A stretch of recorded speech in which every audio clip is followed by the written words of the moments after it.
Weekly Wisdom team, what do you reckon is the third essential to lifetime health? Have a guess. I was just doing it.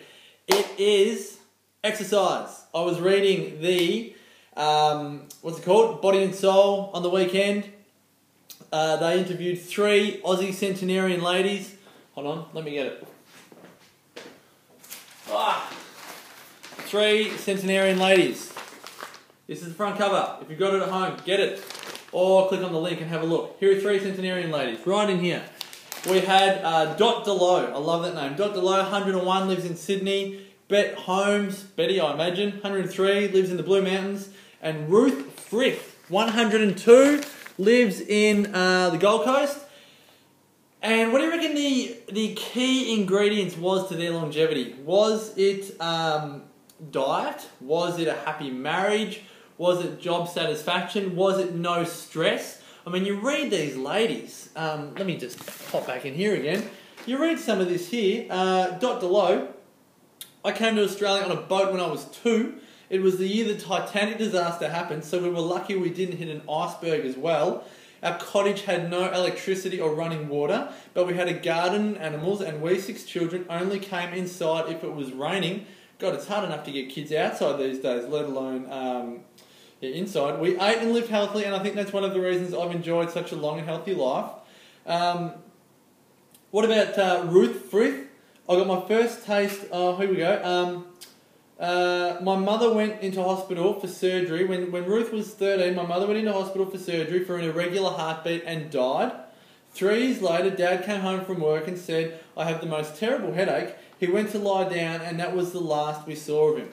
Mum and Dad, dead by 16. Someone coming in over on a boat at the age of 2 with no electricity in their house or running water. So that wasn't it, not like a stress. Essentially what you can probably gather I'm getting at here is that with all the stuff that was going on in their lives, the one constant that all 3 of them spoke about was one of the key ingredients to their longevity was exercise. One of them, who is it? Bet loves to do yoga. She's up in the Blue Mountains. She does her yoga. She does her, whatever you call this. And my blank. And Dot DeLoe, she loves table tennis. She said if I was still driving, she was driving up until the age of 100. She said if I was still driving, I'd be playing table tennis 5 days a week. I just can't get enough lifts. And Ruth, she's doing athletics. She's running 100-metre sprints. Surely not in 10 seconds, but she's doing it. She's 102. She's still breaking world records. So exercise is one of the key, vital ingredients to lifetime health. If you have any ambition to live a long, healthy life, you need to exercise. If, however, and this is the key, if, however, you do not want a long and healthy life, then you don't have to exercise. If you want to die at 65, 70, the average Aussie man is going to die at 79. And a person born today has a life expectancy of 79 years of age. A female born today has a life expectancy of 84 years of age. But really, as they get older, life expectancy is going to change. I mean, people that are in their 90s and 100 today, like these 3 ladies, when they were born, their life expectancy was 47. So they've doubled their life expectancy. Kids growing up today are probably going to not double their life expectancy, but far exceed their life expectancy. But you know what the challenge is? Their life expectancy is going to be, or their life is going to be full of obesity, diabetes, blood pressure, dementia, cancer, heart disease. All of these things are highly, highly, highly preventable, especially things like blood pressure and heart disease and diabetes. But the challenge is that we don't often enough link regular exercise to helping with these things. So there's 2 kind of train tracks that you can go on here. You can go on the train track which is no exercise, and that train track has stations, that platform has stations of blood pressure, heart disease, high cholesterol, obesity, diabetes. Or you can go down that other track which is really the longevity track, and that is exercise regularly, high quality of life, great personalities. You should see the smile on these ladies. They're not sitting around in a nursing home all day. I think They're all in nursing homes, or one of them lives independently. Dot Delo's 101 lives independently. Ruth lives with her daughter on the Gold Coast, and one has moved into a nursing home in the Blue Mountains, okay? But they're not living sedentary, in a chair, in a room lives. They're out and about, and that's the track that I encourage and Pure Wisdom encourages you to go on. It's the active life. You know what? In Australia, it's pretty average. We have 29% of Australians exercising twice a week or more. 29%. So ask yourself, 3 out of 10, are you in the 3 out of 10 that's twice a week or more? Or are you in the 7 out of 10?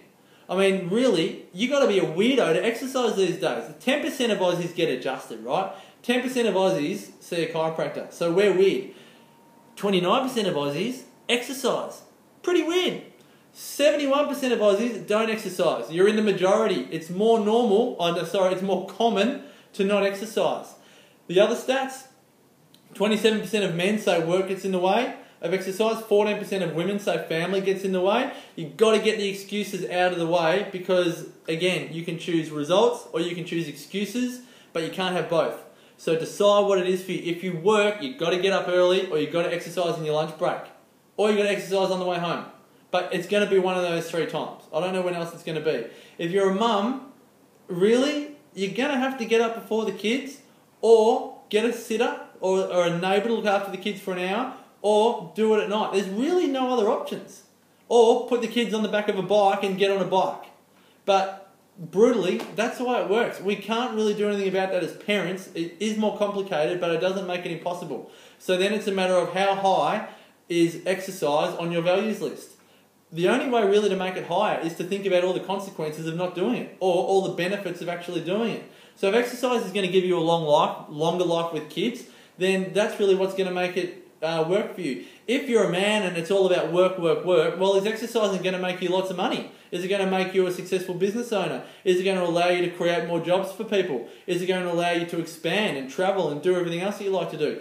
You've got to think about exercise in whatever it is that pushes your buttons, whatever your highest values are. So think about it, and then if you're not exercising, think about what exercise you like to do, not the exercise that anyone else tells you to do. Do you want team sports or solo sports? Do you want indoor sports or outdoor sports? You could not pay me enough money to go ride my beautiful bike outside right now. I couldn't stand it. It's too cold, it's too wet, it's feral out there. You can get me to the gym at 6 in the morning, easily. You can get me doing yoga inside at any time in the morning. You can get me doing any indoor sports, like swimming, easily enough. But outdoor sports, not in winter. So choose what works best for you. Forget about what anyone else says, and then think about some form of accountability. I have a PT session with Cal at I Choose Awesome twice a week. One is at 6:30, they're both at 6:30.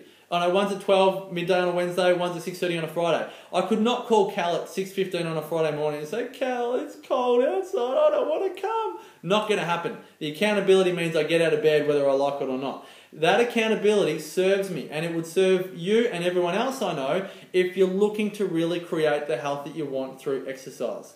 So think about everything that we've just discussed, but also remember the 2 essentials we've already gone through in the last fortnight. Having the car well serviced, having this brain-body connection well connected, making sure that physical, chemical and emotional stress is removed from the body through regular chiropractic checkups, and then knowing that if we eat well, put good fuel in the body, stay well hydrated and keep our body functioning well through high nutrition, we're much more likely to function well through our daily life, and then exercising is that next vital ingredient. Think about the first 3. We'll go through ingredient number 4 next week. In the meantime, look after yourself. Feel free to reply by email or Facebook or on Twitter or on our website, or give us a call and we'll go through anything else. Have a great week and see you next week.